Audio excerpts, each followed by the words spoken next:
Goldie. Wala, ito si Goldie. Ito si Goldie. Ay, ayan, parang inaano niya ako, kinakalaban niya ako, guys. Sandali, ano sa ulo? Tama ba ito ginagawa sa ulo? Oh, lalagay mo lang siya dyan.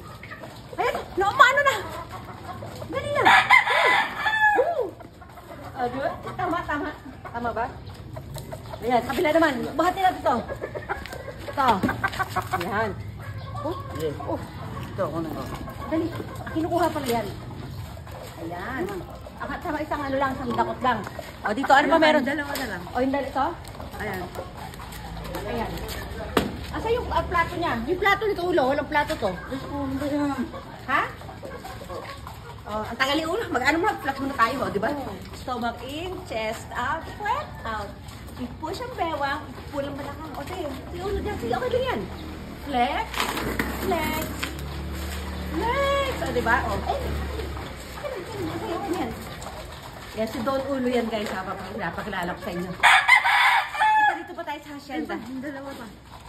Ay, yung dalawa pa daw. Yung dalawa pa. Ilan ba lahat na mapakainin natin, Lo? Yan na lang? Ito, ano to? Ano din yung mga pangkatay? Yung dalawa. Ayun. Mamaya papakuha natin kay Ulo. O, mamaya magkakatay tayo, magluluto tayo ng chicken. Ay, ito pala yung dalawa. Ay, ito pala. Ito, iba rin ito. Lahat yan, guys, mga panabong. Ayan.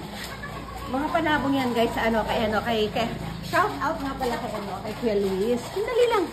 Hello, shout out kay Kuya Luis. Ayan, ano niya to? Ito yung bahay ni Kuya Luis na papanikim. Ayan, dito tayo ngayon. So, nakikitira tayo ngayong araw na to. So, dapat tayo maggawa-gawa tayo dito. Ayan, Kuya, ano ba lilinisan natin dito? Anong ano natin? Nagpapagawa kasi si Kuya Luis ng bahay dito, guys. Ano ba hanggang 4th floor? Magtutour kami ng 4th floor. Sa 2nd floor na tayo. Akit tayo hanggang 3rd floor. Ano ba yung gusto makita ni Kuya pag magbibideo? Kuya, ito ba, Kuya? Ayun ba? Ayun ba? Oo. Ayun ba? Ayun ba? Akit tayo sa Anong floor na to? 2nd floor. Gandahan na matalisod tayo, Kim. Kahit kami saan, ha? Yung ano ko dyan, ulo yung kapit. Ayan, no? Oh. Oh, di ba? Kuyukot natin dyan. Ayan. Ay! Alam nyo guys, ilang araw ako nagstay dito, pero first time ko makaakit dito. Dito pa na siya. Nasa ano na tayo, sa 3rd floor na tayo. Marami pang ilang years ko siguro to. Matatapos na nito. Yan, dito natin. Wala yung mga manggagawa ngayon no? O, dito tayo. May natang hilawak na hacienda. Then, ano ba tawag dito? Mansion?